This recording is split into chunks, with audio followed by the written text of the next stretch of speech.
Welcome to the podcast. This is Daddy-O Podcast, a discussion of fatherhood from the perspective of two CEOs. Myself, my name is Brad Bickerton. I'm a CEO of a small consulting practices where I coach CEOs, and Rob Burnett, the CEO of Net Capital, an online crowdfunding equity source. And what we're talking about today is how we blend fatherhood and baby.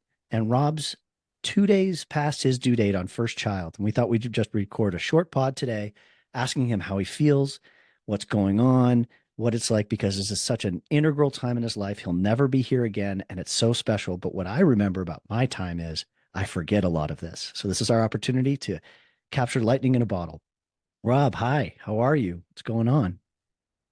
Hey Brad, I am good, but very nervous and anxious and a little impatient. So like you said, Fair. it's Wednesday now. The baby was due on Monday, and we're just sitting here tapping our feet. Um, and so, for anyone who's listening to the pod, I produced a little bonus episode on the day, on the due date. So you'll hear some of my sentiments repeated, but ultimately, yeah, it's an interesting experience just waiting for a baby. There's that very famous quote: if you want to make God laugh, show him your plans. And Feels very much like that. as people who are typically in control, we like to have plans and margins of errors and contingencies. And how much in control do you feel right now? Oh yeah, very not in control. And and the most annoying piece of it all is like, we're smart people. My wife Laura is an actual doctor, and like we know that the due date is just an estimation. Like the body doesn't work like that. Like, depending on how you measure, like our due date actually could be tomorrow based on like certain factors, but it was Monday because of the way they measured the thing 28 weeks ago on a little ultrasound machine that's like not perfect. So, we know that the due date is just this, you know, best guess at like the top of a bell curve of like a 2 to 3 week window where the baby could be born. And yet it still seems to carry like some pretty major significance psychologically for us. And like now that it's passed, it's like, oh, and just to kind of hammer home the point, again, like depending on one way to measure it, our due date could be tomorrow. So like we know intellectually that like if someone had decided something slightly different like 6 months ago, we'd be waiting for tomorrow for the due date, and we still feel like he's late, and we still feel like we're waiting around, and we're still like our anxiety levels are kind of rising. And I think that's just like there's only so much I can do to fight it with my rational brain. And some of it you just ride that out, right? You know, and it's not let it go, but let it be, maybe is the a better way to say it. But as you're talking about this, I think so much about how we live within the calendar. Our finance people, they live within the calendar. Our calendars live within the calendar. Our weeks live within the calendar. Hey, the big things in our lives, graduating, all these things, they always happened on a day. And you knew, and it was coming, it was getting closer, and it was getting closer. Hey, we're going to go on this big trip, or we're going to come home from this thing. They always have a day. And when in life do you ever have a week? And every day is the same opportunity. And it's really that's catastrophically tough. And just to balance on my side a little, I think I talked about this last week, but we were given an induction date because we were a little bit older, and we were given an induction date of July 5th. And the morning of, they said, "Hey, we have too many natural births coming. We're going to push you by a day." So we went from we actually have a date where there's medical stuff going to happen to it's not happening to then at dinner that night they told us, "Hey, you can come in at 10." So we oscillated twice. What are you doing to try and keep your time busy? Are you working? What's Laura doing? What's the house feel like right now, aside from like this cringy anticipation it's about to maybe not something, but what are you doing with yourselves? Yeah, that's a good question. And the good news is we're learning. So Laura's a couple of things are happening, right? So first of all, Laura had to start her maternity leave on her due date. So officially since Monday, so for the last 3 days, she's been on maternity leave. She took vacation the week before that. Very good. Um, And I think what we found is that 1 week of vacation was nice. Laura mentioned to me today, she's like, I actually not sure I like not working because I'm literally sitting around with nothing to do but wait for the baby. And so we're learning right now in this moment that like a week off was probably pretty good. Let her wind down, wrap some stuff up. But like as we go into week two, there's actually a little bit of boredom and it's become unhelpful to it's become unhelpful to not be working. Now, there's And pros you and can't cons yet always. replace it with something else. Not like a sabbatical where you take a week to Yeah. unwind and then you've got 3, 4, 5 weeks to, hey, what was this thing I've always wanted to do? Train or read or write. And it's like you can't do anything except for maybe start a Netflix series that you've always wanted to, which gets pretty old for somebody as high functioning as Laura. Yeah, well, she did start a Netflix series, which has been fun for her. But and the other thing that we find is interesting. So yeah. So first of all, you're limited because you don't really want to get back into work. She's doing a PhD right now for the most part, and like as soon as you open that Pandora's box, it doesn't Yeah. kind of close again. So you can't kind of reopen it or crack it open. The other thing we've noticed is that, you know, in general, this has actually been minus a very, very rough first trimester. Laura's had a pretty steady go of it through second and third trimester.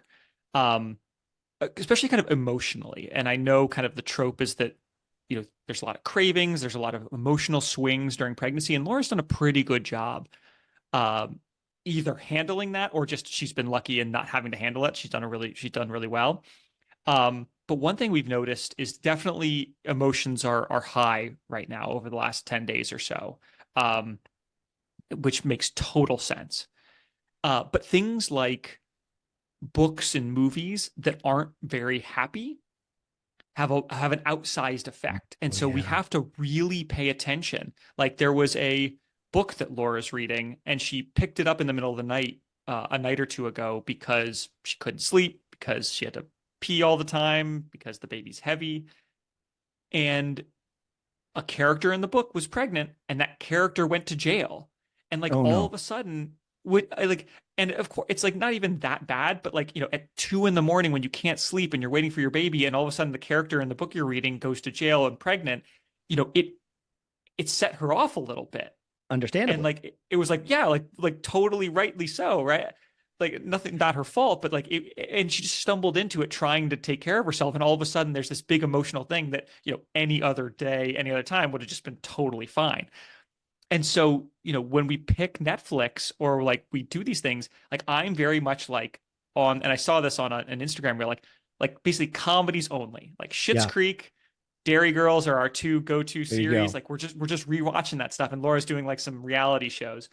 But Uh, that's a minefield I was not anticipating having to walk through. Is like you actually have to be careful about what you're reading, watching, listening to. so that's kind of, I'll put that into a dad fail that I had back then. But what Sarah Beth and I did during times like this, and her emotional ups and downs were different, but she would watch a show that I can't stand, but I love that exists, which is Below Deck. And there's like four different versions and 16 seasons. I don't know what it's Laura loves effectively Below Deck, and infinite. she got me into it. I Oh no, I will admit that I really enjoyed it yeah, against my better judgment. it's cringeworthy for me, but Sarah Beth is so hyper visual and she's an artist, so she really enjoyed. I would play the new Zelda, which is beautiful, and it's these little puzzles, and she paused. So she's on the side of the table of the couch, and she's watching it on an iPad, and her dog's with her, and then I'm playing this, and it's beautiful visually for her. But that's what we ended up finding because there was no real construct in either of them, right? Zelda doesn't have any bad guys that hurt or are scary or anything, and Below Deck doesn't have anything worth that. Because my dad fail was a movie I really love is called Hunt for the Wilder People, and it's a comedy. It's set in New Zealand. It's hilarious, but the causing action of it is the mom who adopted the boy passes away overnight in the first third of the movie, and that's what causes all this thing. And it's a comedy. It's hilarious. I love it. Oh my goodness, did I not even catch in there at all that as soon as the mom dies, I that was not the right movie for us. Even though it's light and it's fun and it's fluffy and it's good, it's like just mom's dying, not in the picture. Yeah, like not a good. No matter how funny or light it is, it's like it's just not the time for it. Just not the time. And this is about context changing, right? We talk about this with business too, but this thing that used to be fine, her reading that a year ago or her reading that 6 months from now, probably okay. But in this context of now, and this is why we're recording today, you need to be aware. I needed to be aware. This is a very different time in life, and we have to be very careful and specific about how we engage in it. And also going back to just entertainment generally, a lot of entertainment's based off of a really bad thing happening, and then how do people deal with it? And so that's an interesting, like, you got to stay away from normal storylines. Okay. But I was asking you a different question. I was asking you what Yes. you're doing with your time. And you talked about Laura and got some feedback from a father who listened to this the other time and said, I like two white guys talking about women's biological issues because it's that right amount of uncomfortable, but it's good because how else will we ever hear it? That said, the thrust of this story should be us, right? And what it is to be a dad. And so are you working right now? What's your staff thinking? What are you doing to keep your time busy? Are you sleeping okay? Are you kind of every time she rolls over and sneezes, do you think, oh God, baby? I know that was question stacking, but how's Rob? Yeah, so Rob's pretty good. And especially in week 41 of pregnancy adjusted terms, Rob's great. Um I'm having an easy armchair ride compared to my wife. And generally life's pretty good, all things considered. So here's what I'm doing. I set it up so that week 39 of pregnancy, I let everybody in, I send an email to staff, everyone. I was like, hey, everyone, here's the deal, right? You're all getting a preview of the Daddy O podcast. Week 39, I got like a 50% chance of Laura going into labor. Now you all know I got a lot of young people who work for me who have never dealt with pregnancy before. I'm giving them life lessons. So I'm being pretty upfront about, hey guys, this is week 39. I'm still around. My plan has always been I'm around basically until Laura goes into labor. Then I'm off for 4 weeks. I've taken so I'm still around, and then everyone knows this week. So this is now week 40, headed into week 41. Everyone knows that this is kind of last chance saloon because we're going to get induced this coming Monday, if nothing else. So I won't after this Friday, which is 2 days from now, I won't come back. Um, and everyone knows that. So this week has been relatively light for me because I did a huge amount of work to try to like put things in place and get stuff done, presuming kind of the due date was D-Day. And so this week I'm just kind of keeping up with stuff, knocking out a couple extra things off my plate, things like that. So I'm taking a little bit of your advice, which is try to wind down, but also keep myself busy on the work front. So that's where I am on the work front. The other things we've been doing to keep busy, I've kind of not sounds I've kind of made the rule that like kind of Laura's not allowed too far out of my sight. That's to deal with my anxiety, not because Laura isn't perfectly capable. Just like I don't like it. Not If going for a she six was mile off, jog? well, yeah, she's not jogging anyway. No, She's doing you, I great mean. keeping herself fit, but oh yeah, I'm not. Um, and I don't want her kind of going off doing things just because we have one car. If she takes the car somewhere, God forbid, I don't know. I just don't like it. It doesn't work for me. So she's been very kind in letting me kind of stick around. But we're trying to do a couple things. So one is my parents are now in town and her parents have come back and forth. And so we've been spending some time with the parents slash in-laws, usually kind of getting a lunch or spending a little time. We're doing that in doses because we know there's a high anticipation, um, and so we don't want to stress Laura out. But also, it's nice to kind of get distracted, go out for lunch, things like that. It's hard, right? Because And no then, one likes oh to be yeah, the center of attention just because you are the center of attention. If you're up on stage giving a speech, you might like it, you might not. But nobody likes being the center of attention because you've got a broken leg and everyone has to accommodate to you to get into the thing.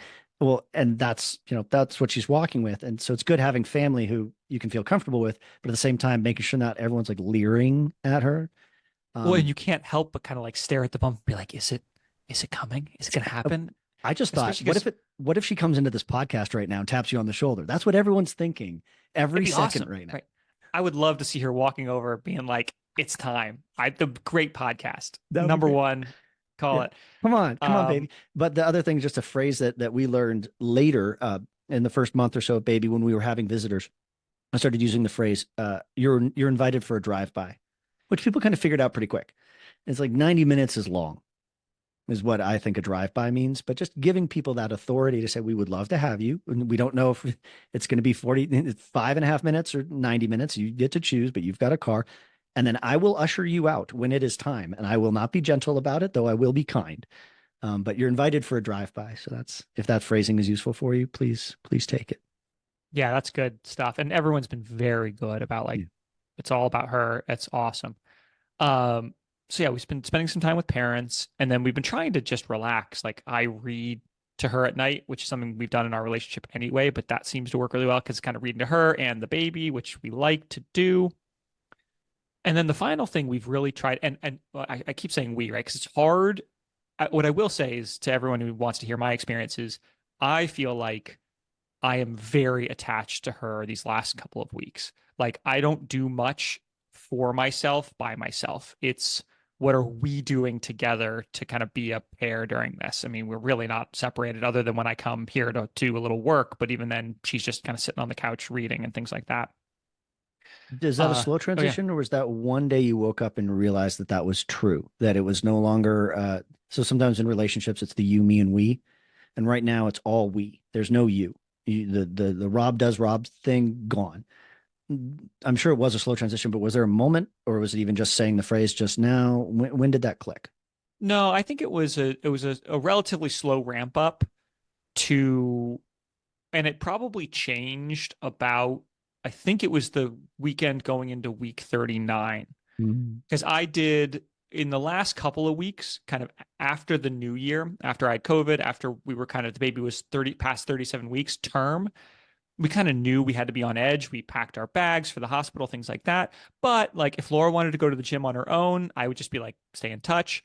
I did a couple of bike rides on my own where I was out for 3 or 4 hours because we knew those are going to be few and far between. And Laura was kind enough to let me go, and I went out.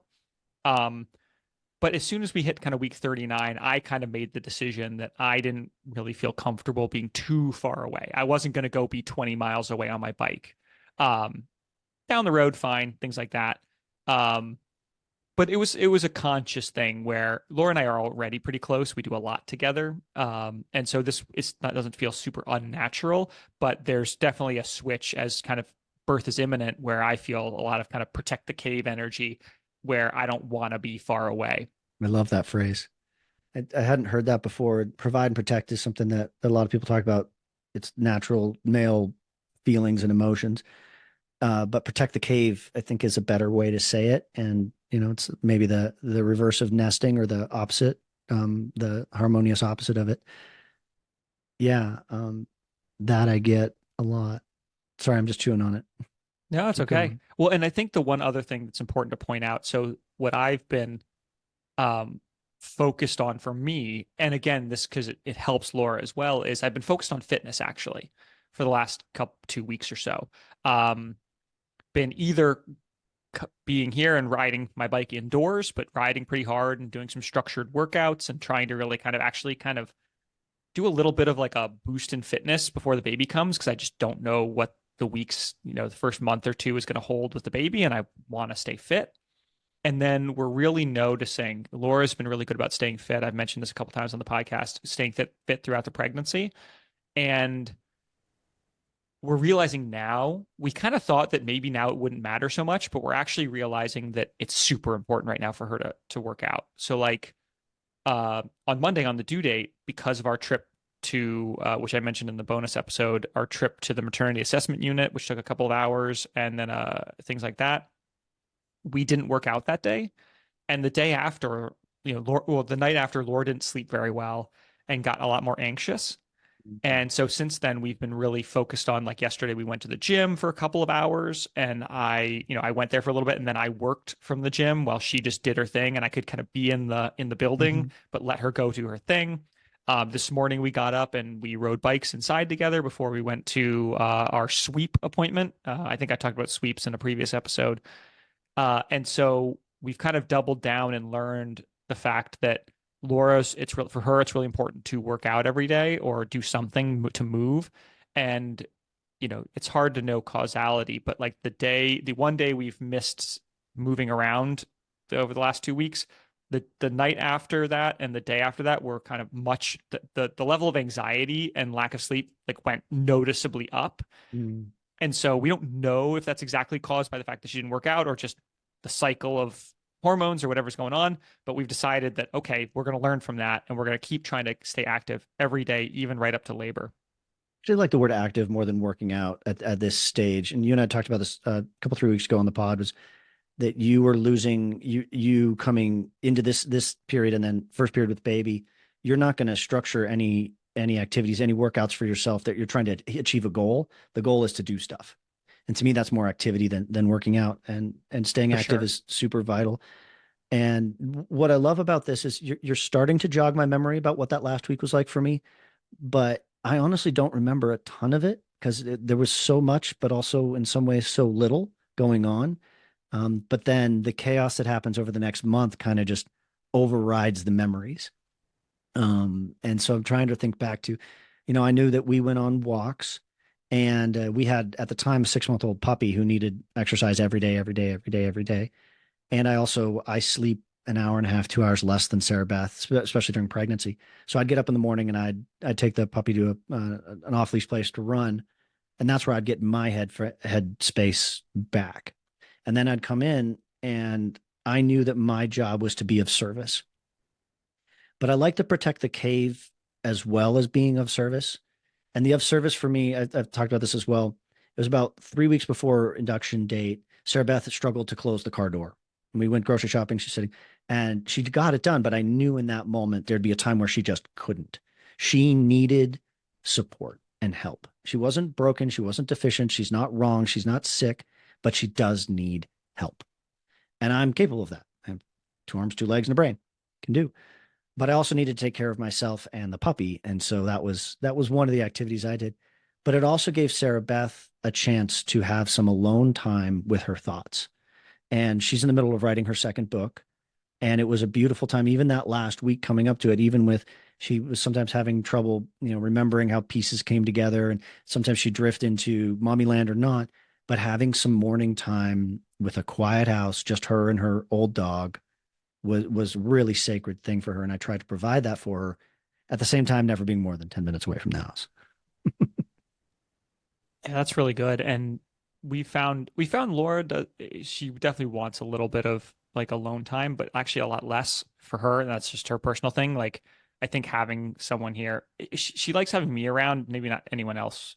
Um, Probably speaks to our relationship and things like that, but that seems to work well. One thing I'm gonna note it here that we should talk about in another podcast is one thing that I think is, I don't know if it's unique to our relationship, but I think we really nailed totally by accident in this pregnancy is, Laura and I try to serve each other, 50-50. And, that ebbs and flows and things like that. But one thing to Laura's immense credit is that during this pregnancy, the shift has gone to like 90-10, but Laura has not 100% stopped trying to serve me. Mm. And that sounds really weird, but kind of work with me here. Like she'll just do little things that are totally within her ability, like making breakfast or like doing little things. And I tell you what, as a partnership, knowing that she doesn't have to, but she does it anyway, little things to keep the relationship together. Not that I need it, but her wanting to do that, just a hair.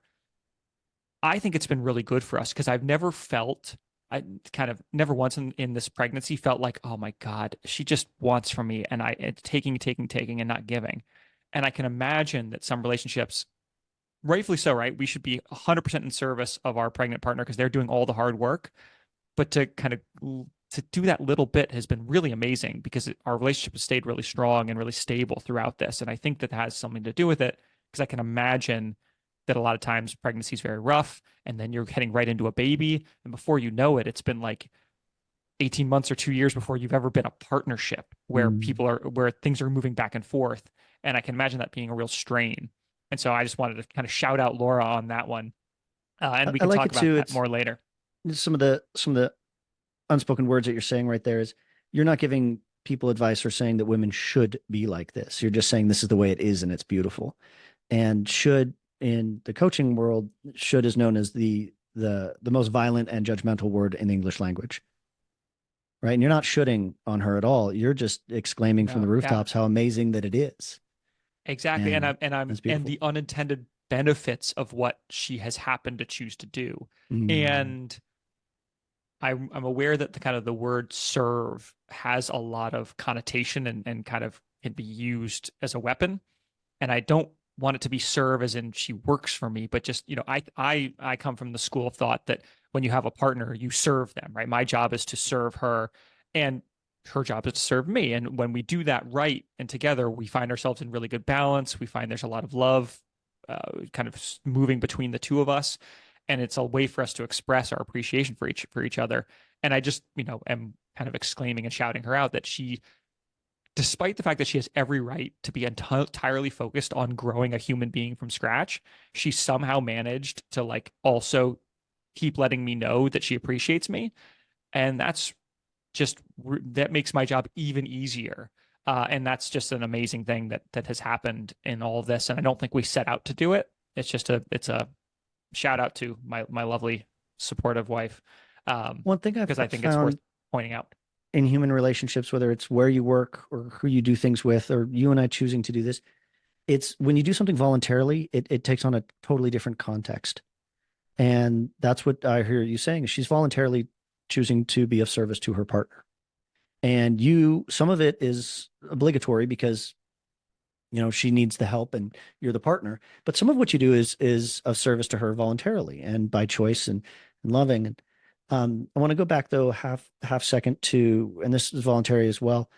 So this morning I was walking the dog, and we kind of have a late start on Wednesdays for a couple of reasons, and new home. And I was saying, you know what, I can go to the local breakfast place, it's a 4-minute walk, and I could journal today. And as I was walking home, I said, I could journal today, or I could invite Sarah Beth and Theo to come have breakfast with me on Wednesdays. And because we voluntarily chose just to have a breakfast date, it was so impactful, meaningful. It wasn't even 45 total minutes, but we voluntarily got to be together. And because you were talking about it might be, years until you do this, this is the first time that we can recall since baby that we've had 2 meals in a row at a table. Last night we had dinner at the dinner table, and this morning at the breakfast place. And that was like, we just did gratitudes this morning, looking each other in the eye. And that was my gratitude is, we got to have dinner and breakfast voluntarily at a table like adults, no phones. Yes, Theo's there. Yes, he needs this and that, but we just got to just be together. And I think it's natural I think 6 months is pretty early for that to have happened, especially everything we've got Yeah. going on. I think it's just nice to It's remember beautiful. don't stop fighting for the partnership. There's going to Yeah. be a lot going on and don't stop fighting for that partnership. I think that's so important. And I'm cognizant that we're coming up on our time. Um, Well, let's do final I thoughts. Yeah, I think my final thought here is that for anyone listening to this who might be going through this, one of the bigger surprises of this pregnancy for me is I thought we'd get to week 39, 40, 41 and feel very content that we had gotten through the pregnancy and then just be kind of happily anticipating when the baby would come. And I am feeling more anxiety now about, is the baby okay? Is he going to be all right? Than I felt basically the entire pregnancy. And it's probably because I'm more attached to him now. It feels more real. As a father, I think you grow, it takes a while. There's lagging time to where Yeah. how you feel attached. And so that's a surprise for me. And so anyone who's going through this, like if you feel like for some reason, like all of a sudden you're just like so scared in a way that you weren't before, at least that's been my experience. So listen to your gut, call the doctor, call the midwife, call people to get reassurance. Don't just, hunker down and say like, oh, well, this is natural, but know that I don't know. I don't know if it's natural, but it's my experience that like, oh man, I am way more anxious than I thought I would be. And I just can't wait for him to be born. Um, and so I'm hoping that's very soon, Yeah, I hope so too. Well, it will be one way or the other. It'll happen. And, one way or another. it's the roller coaster ride. You can be anxious all you want, but there's a moment when you sit down and you hear that thing click, and then you're on the ride and you're already there. And take care of yourself, my friend. And I can't wait till we get to talk next time, whether that's a couple more days from now, still waiting, or a week from now saying, hey, welcome to the world, little baby boy. So thank you for your time, Can't Rob. wait. Thanks, Brad. Thanks everyone for listening. If you like us, subscribe, follow us, make a comment. And if you've got any advice for the show, feedback for us, email us at daddyopodcast@gmail.com. Thank you, Thanks, everyone. Bye everybody. bye.